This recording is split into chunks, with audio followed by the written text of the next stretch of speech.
Le Mali a quel problème avec l'Ukraine? Pourquoi Zelensky et ses hommes décident d'attaquer le Mali?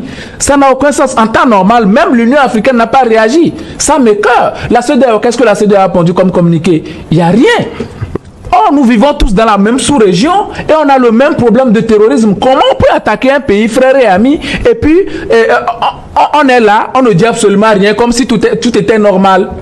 On ne continue pas à héberger même des ambassadeurs dans ces pays voisins-là. Pourquoi ne pas rompre même avec cet ambassadeur? Il faut le faire retourner dans son pays. On l'a vu ici en Afrique. Moindre chose, les gens rappellent leur ambassadeur. Aujourd'hui, tous les pays africains doivent se comporter de la sorte pour que Zelensky sache que nous ne sommes pas ses enfants. On n'est pas des personnes moindres quand même.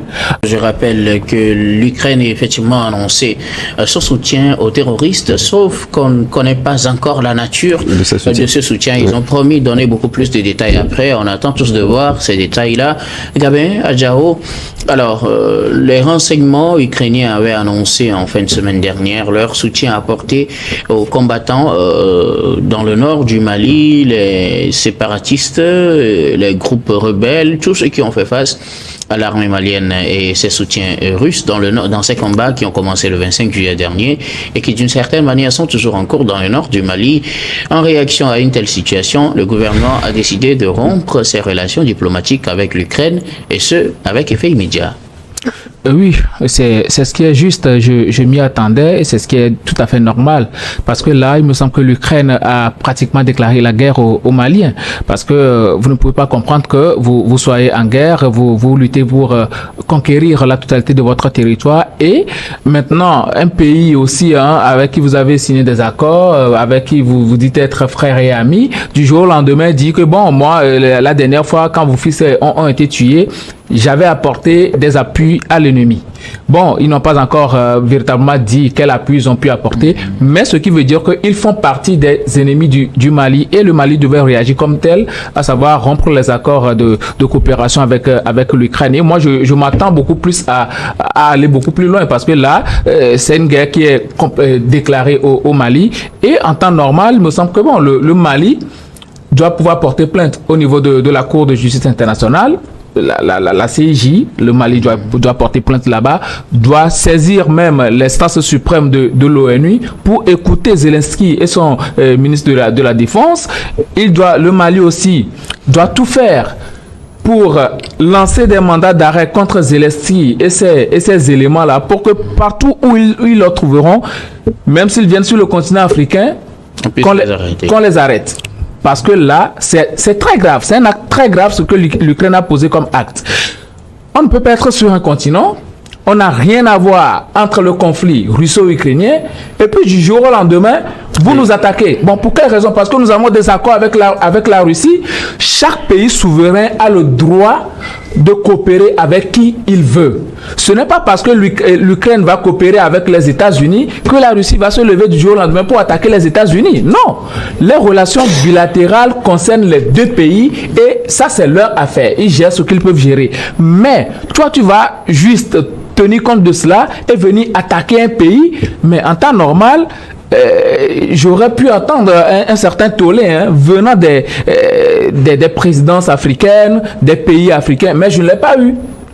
Je ne l'ai pas eu. Je ne sais pas si vous avez vu un seul autre pays africain prendre un communiqué pour dénoncer cet état de fait. Par exemple, le Sénégal qui a convoqué d'ailleurs l'ambassadeur de l'Ukraine et lui a rappelé ses responsabilités. C'est trop peu. Mais c'est trop peu. En plus, vous parlez d'un seul pays. Oui, mais non, c'est trop peu. Ça, l'a rappelé un ambassadeur pour lui poser des questions et tout. Ça ne veut absolument rien dire. Dans ce genre de contexte, on est tous attaqués parce que le terrorisme, on le vit tous en Afrique. En temps normal, quand quelqu'un pose ce genre d'acte, on doit se comporter comme un seul homme et réagir avec promptitude. Appeler un ambassadeur et lui parler, ça ne veut absolument rien dire. Il faut prendre des mesures les plus coriaces même. Vous auriez aimé qu'on lui fasse quoi, par exemple? Mais pourquoi ne pas rompre même avec cet ambassadeur?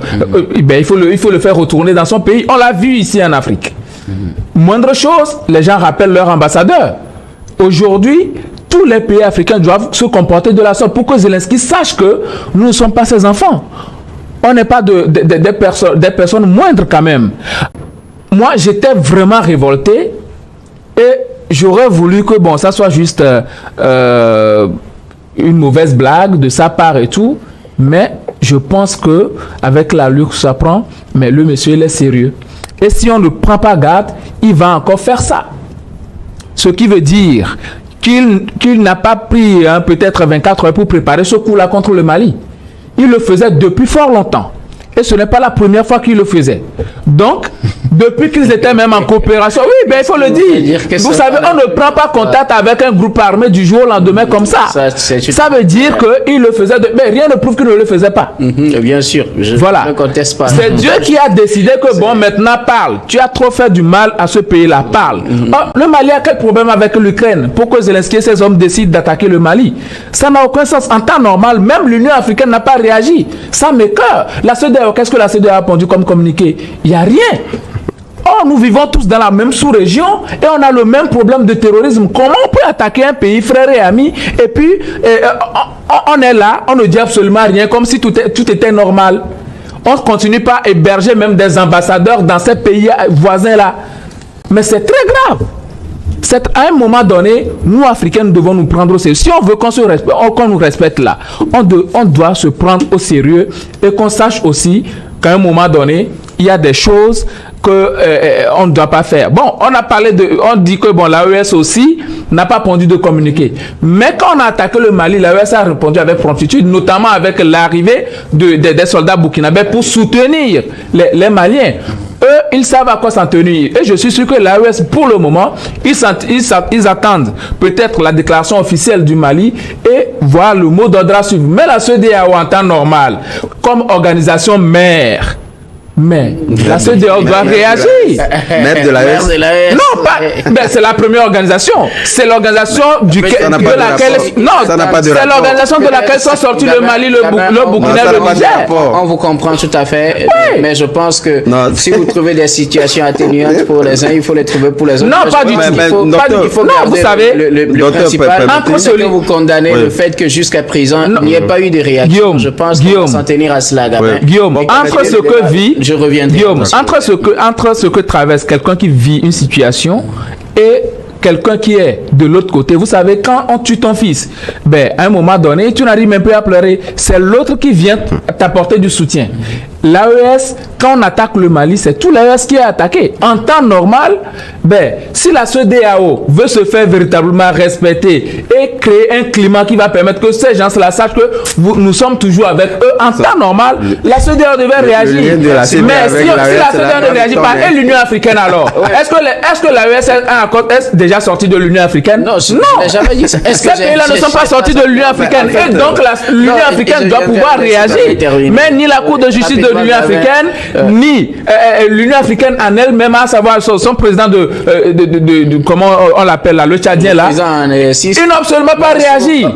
Là, vous parlez du président de la commission. Mais voilà, ce n'est pas normal. Vous avez compris. Je pense que ce que vous condamnez, c'est le fait qu'il n'y ait pas eu des réactions, en tout cas à l'international, du moins sur le continent, par rapport à une telle situation. Kokuvi Abaïli Abassa, le Mali annonce la rupture avec effet immédiat de ses relations diplomatiques avec l'Ukraine. On connaît un peu le contexte dans lequel cette annonce intervient, puisque c'est l'Ukraine qui a annoncé en premier qu'elle soutient d'une certaine manière les actions des groupes terroristes qui ont fait face au Mali dans le nord de son territoire la semaine dernière, ou du moins à partir du 25 juillet. Premièrement, les Touaregs et les terroristes, ce ne sont pas des armées régulières. Et qu'un pays aide ou bien apporte du soutien à ces éléments pour affronter un pays africain, c'est toute l'Afrique qui est attaquée. Et une rupture diplomatique, c'est peu. Je l'avais dit sur ces médias la fois passée, j'avais partagé le plateau même avec M. Gabin, et je disais tantôt que le Mali doit rompre comment on appelle, ces liens diplomatiques avec l'Ukraine, mais doit lancer vraiment la guerre contre l'Ukraine. Puisque c'est une guerre que l'Ukraine a livrée à toute l'Afrique. Et ça devait être de la même chose pour tous les pays. Surtout qu'au niveau du Sénégal, l'ambassadeur publie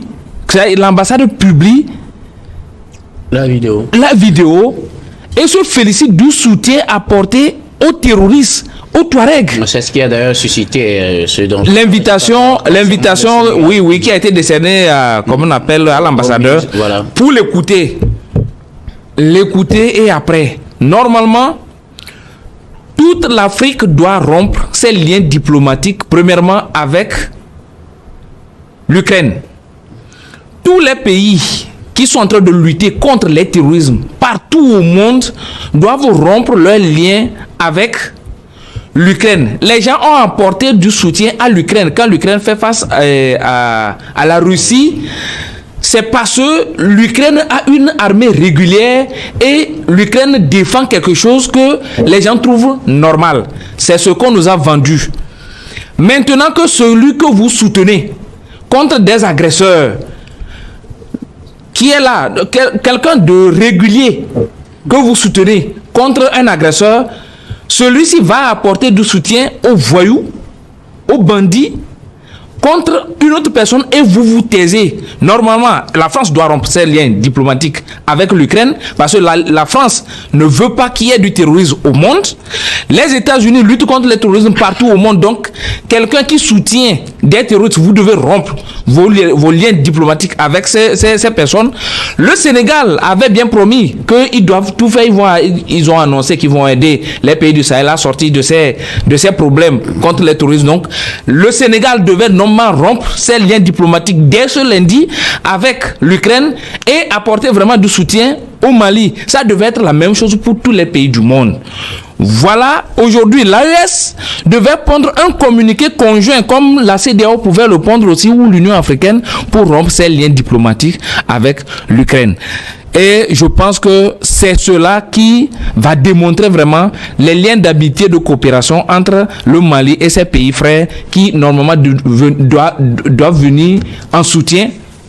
Gabin dit que pour l'AES, comme c'est eux qui ont subi le coup, pour eux, on peut fermer les yeux dessus et espérer que ce soit l'Union africaine et la CEDEAO. Je trouve que ce n'est pas encore suffisant. Tous les pays de l'AES doivent rompre les liens diplomatiques avec l'Ukraine. Ça devait commencer par là et déclarer une guerre claire et nette à l'Ukraine. Parce que vous ne pouvez pas apporter de renseignements et même au-delà du renseignement à des groupes terroristes contre moi, mon ami, et moi je vais vous regarder faire. Normalement, le communiqué, aussitôt que le Mali a essayé de rompre ses liens diplomatiques avec l'Ukraine, ça devait être suivi des autres pays de l'AES et ça devait être se métastaser dans tous les pays du monde. Et on doit couper les liens. Tous les pays membres de l'ONU, tous les pays membres de l'ONU doivent couper les liens avec l'Ukraine parce que l'Ukraine vient attaquer un pays qui se bat pour trouver la paix et la stabilité. Merci beaucoup à vous, Kouakovi Abaili Abassa. Alors, je disais qu'on devrait aussi, du moins, j'aimerais qu'on aborde l'autre aspect. Je parlais tout à l'heure du cas du Sénégal, mais la réaction de l'Ukraine, c'est que on estime que le Mali est allé trop vite avec cette rupture des accords, puisque quand le Mali annonce la rupture de ces accords, l'Ukraine estime que les Maliens plutôt sont allés trop vite et qu'ils ne devraient pas normalement rompre cet accord à ce moment. Est-ce que bon, pour eux, c'est un peu précipité. J'aimerais savoir dans ce genre de situation. Une déclaration dangereuse. De précipitation. Qu'est-ce qui reste encore à attendre pour avoir quelle confirmation, avoir de procéder à une rupture des relations diplomatiques selon vous, Adam? Non, vous savez, donc je pense que c'est cette attitude de paternalisme qu'a toujours affiché la puissance occidentale vis-à-vis des Africains qui continue par être exprimée. Donc on se dit, même si on blâme profondément même, il y a du mépris vis-à-vis des Africains, nous, on doit toujours... en tout cas faire profil bas et continuer toujours par attendre qu'on puisse donc décimer nos populations avant d'agir. Mais pour autant, vous savez, moi je pense qu'il faut nuancer la question. Je pense que quelque part, dépassionnons le débat et faisons un effort de ne pas trop la personnaliser. Parce que vous savez, ce qui se passe au Mali vis-à-vis de certains pays n'est pas différent lorsque, au début de la guerre de l'Ukraine, je pense que c'est cette attitude-là qu'avaient affiché pratiquement tous les pays africains en 3 temps. Notamment ceux qui étaient pour l'Ukraine, mais d'autres également pour la Russie, mais d'autres qui ont affiché des positions ni pour ni contre. Donc c'est ce qui se passe aujourd'hui. Sauf que, entre-temps, nous, pays africains, Et au regard des évolutions des situations, c'est vrai qu'on n'est pas directement impliqué dans la guerre, donc on pouvait plus ou moins comprendre les positions des uns et des autres, liées donc aux intérêts également, et cette liberté qu'a certains pays de pouvoir donc agrandir leurs relations avec les puissances qu'ils voudront. Si aujourd'hui on puisse donc accepter, comme le dit le Mali, de pouvoir intensifier ses relations avec tous les pays, pourquoi refuserons-nous cette attitude-là vis-à-vis des autres pays? Mais sauf que cette attitude dont je parlais en 3 temps, aujourd'hui étant donné, on nous invite directement à la guerre. On invite directement l'Afrique à la guerre. Cela peut amener d'autres pays également à changer d'approche vis-à-vis de cette position de Grèce-là. À la guerre. Mais à partir du moment où un pays africain, puisque ça là, on ne peut pas le dissocier avec ce qui se passe, la guerre entre la Russie et l'Ukraine. On ne peut pas dissocier les deux. Oui, expliquez en fait. Oui, c'est ce que dit l'Ukraine. Oui, l'Ukraine en guerre contre l'Ukraine. Oui, à avoir une position claire vis-à-vis de la guerre là. À avoir une position claire. Donc c'est ce que je dis aujourd'hui. L'Afrique est invitée dans cette guerre là. Tout comme les puissances occidentales. Puisque les puissances occidentales avaient leur position très affichée vis-à-vis de cette guerre là. Mais nous on avait une position mitigée. Parce que les intérêts, c'est vrai que lorsqu'on les lie avec certains pays occidentaux, on peut les comprendre. Mais aujourd'hui, l'Afrique est invitée à la guerre. Il faudrait quand même qu'on puisse exprimer cette union africaine-là. Et je pense que c'est ce qui va amener certains qui avaient affiché entre telles leur position vis-à-vis de l'Ukraine à pouvoir donc se défaire de cette position-là. Puisque c'est un pays africain, quelle que soit sa position aujourd'hui, nous devons donc valoriser nos pays et faire en sorte que nous ne calquons pas nos intérêts sur la puissance occidentale, mais pensons quand même à nos pays. C'est ce à quoi moi j'aimerais quand même qu'on invite, sans oublier le fait qu'on puisse quand même donner la latitude à chaque pays de pouvoir viser sa position, tout comme le Mali le fait. Un autre pays africain également peut le faire vis-à-vis des autres pays occidentaux. Rompre ses relations diplomatiques avec l'Ukraine en ce moment, est-ce précipité de la part du Mali? Pas du tout, pas du tout. C'est pourquoi je parlais du partenariat. Si l'ambassade... D'avoir regardé la vidéo. Avant de nous quitter, n'hésitez pas à partager vos avis dans les commentaires. À bientôt pour de nouvelles vidéos.